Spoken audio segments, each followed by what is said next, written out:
L'ange du Seigneur porta l'annonce à Marie, et elle conçut du Saint-Esprit.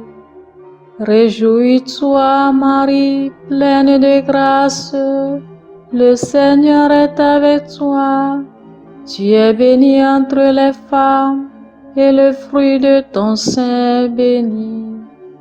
Je suis la servante du Seigneur, qu'il me soit fait selon ta parole.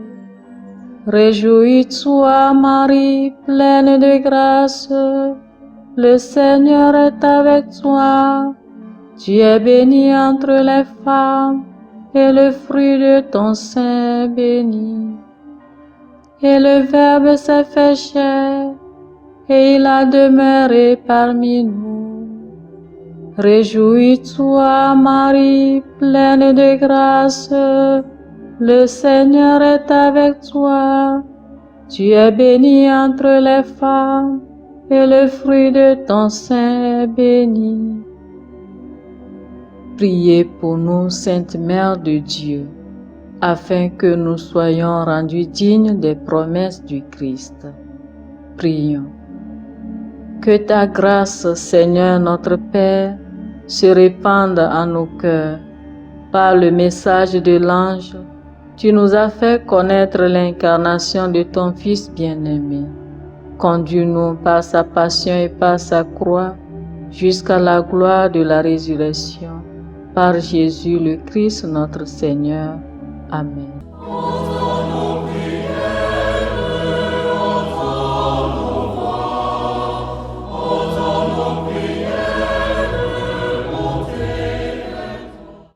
Seigneur, dans le silence de ce jour naissant, je viens te demander la paix, la sagesse, la force. Je veux regarder aujourd'hui le monde avec des yeux tout remplis d'amour, être patient, compréhensif, doux et sage, voir au-delà des apparences tes enfants, comme tu les vois toi-même, et ainsi ne voir que le bien en chacun. Ferme mes oreilles à toute calomnie, garde ma langue de toute malveillance, que seules les pensées qui bénissent demeurent en mon esprit. Que je sois si bienveillant et si joyeux, que tous ceux qui m'approchent sentent ta présence. Revêts-moi de ta beauté, Seigneur, pour qu'au long de ce jour, je te révèle. Amen. Abonnez-vous à notre chaîne YouTube et cliquez la cloche de notification pour recevoir nos prochaines vidéos.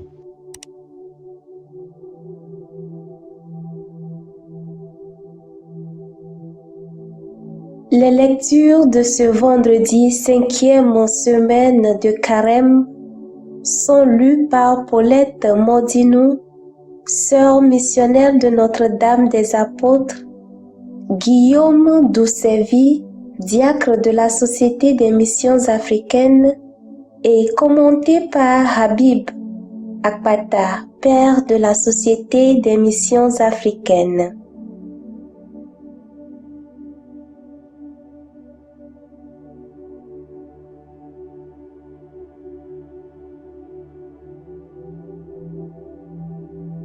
Lecture du livre du prophète Jérémie, chapitre 20, versets 10 à 13.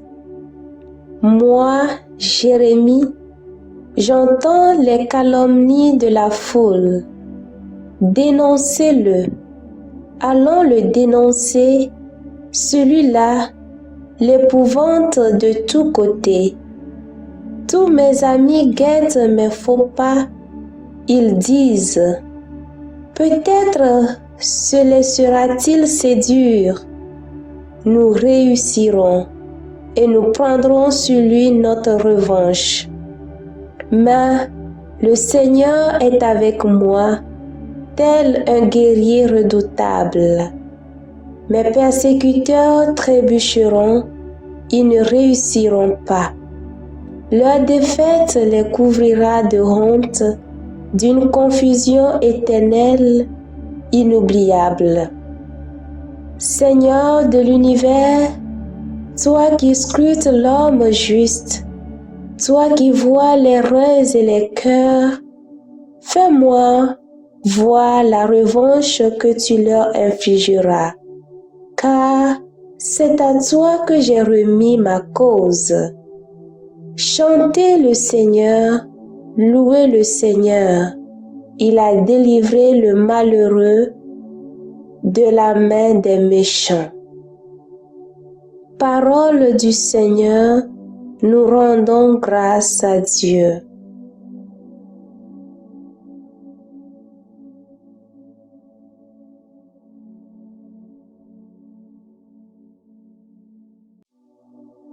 Psaume 17.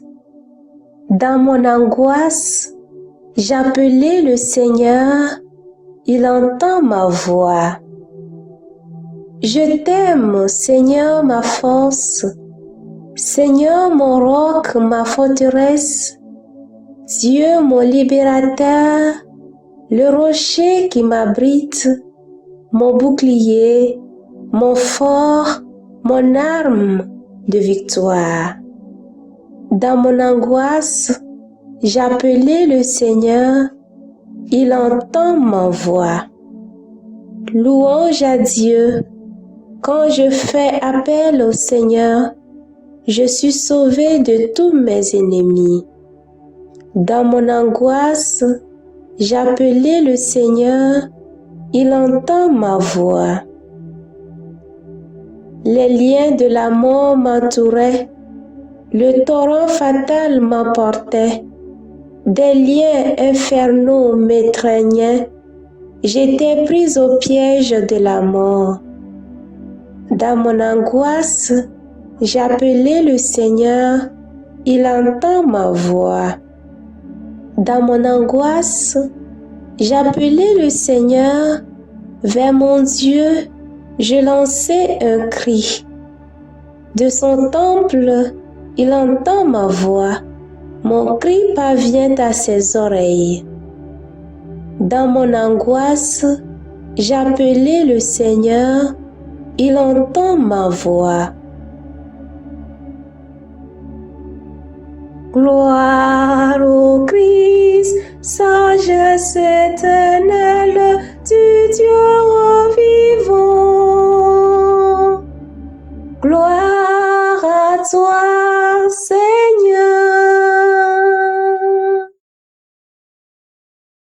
Tes paroles, Seigneur, sont esprit et elles sont vie. Tu as les paroles de la vie éternelle. Gloire au Christ, sagesse éternelle du Dieu vivant. Gloire à toi, Seigneur. Le Seigneur soit avec vous et avec votre esprit. Évangile de Jésus-Christ selon Saint Jean. Gloire à toi, Seigneur. Jean chapitre 10, les versets 31 à 42. En ce temps-là, de nouveau, des Juifs prirent des pierres pour lapider Jésus. Celui-ci reprit la parole. J'ai multiplié sous vos yeux les œuvres bonnes qui viennent du Père. Pour laquelle de ces œuvres voulez-vous me lapider? Ils lui répondirent, ce n'est pas pour une œuvre bonne que nous voulons te lapider, mais c'est pour un blasphème. Tu n'es qu'un homme et tu te fais Dieu. Jésus leur répliqua, n'est-il pas écrit dans votre loi? J'ai dit, vous êtes des dieux? Elle les appelle donc des dieux, ceux à qui la parole de Dieu s'adressait. Et l'écriture ne peut pas être abolie. Or, celui que le Père a consacré et envoyé dans le monde, vous lui dites, tu blasphèmes, parce que j'ai dit, je suis le Fils de Dieu. Si je ne fais pas les œuvres de mon Père, continuez à ne pas me croire, Mais si je l'ai fait, même si vous ne me croyez pas, croyez les œuvres. Ainsi vous reconnaîtrez et de plus en plus que le Père est en moi et moi dans le Père. Eux cherchaient de nouveau à l'arrêter, mais il échappa à leurs mains. Il repartit de l'autre côté du Jourdain, à l'endroit où au début Jean baptisait, et il y demeura. Beaucoup vinrent à lui en déclarant: Jean n'a pas accompli de signe, mais tout ce que Jean a dit de celui-ci était vrai. Et là, beaucoup crurent en lui. Acclamons la parole de Dieu. Louange à toi, Seigneur Jésus.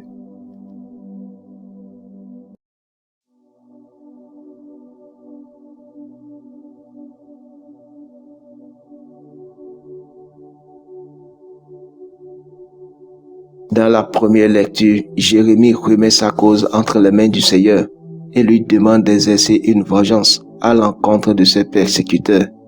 Il dit: Seigneur de l'univers, toi qui scrutes l'homme juste, toi qui vois les reins et les cœurs, montre-moi la revanche que tu prendras sur ces gens-là, car c'est à toi que j'ai confié ma cause. Dans l'Évangile, nous voyons que l'étau se resserre autour de Jésus. Beaucoup cherchent à l'arrêter. Ils prennent même des pierres pour le lapider. Ils ne le lapident pas pour ses œuvres, mais parce qu'il a dit qu'il est fils de Dieu. Ce n'est pas ce qu'a fait Jésus qu'ils ne comprennent pas, mais ce qu'il a dit, parce qu'il témoigne par sa parole qu'il est le fils de Dieu. Parfois, dans la vie, nous rencontrons des oppositions de toutes sortes. Ici, nous sommes invités à suivre l'exemple de Jésus qui n'a pas invoqué la vengeance à l'encontre de ceux qui s'en sont pris à lui. Telle a été l'attitude des martyrs chrétiens. Ils ont subi la mort sans éprouver aucun sentiment de haine, mais en cherchant à suivre la charité et en souhaitant la conversion de leurs persécuteurs. D'ailleurs, Jésus nous rappelle ceci: priez pour ceux qui vous calomnient.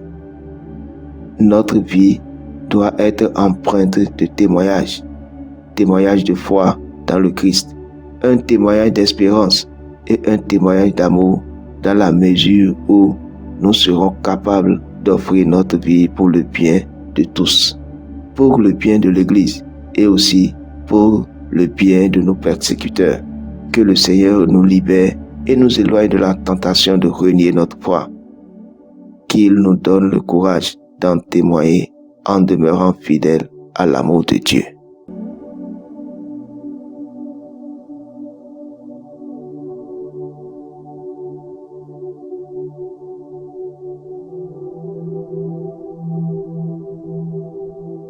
Que le Seigneur Tout-Puissant et Miséricordieux nous bénisse et nous garde, le Père, le Fils et le Saint-Esprit. Amen. Bénissons le Seigneur.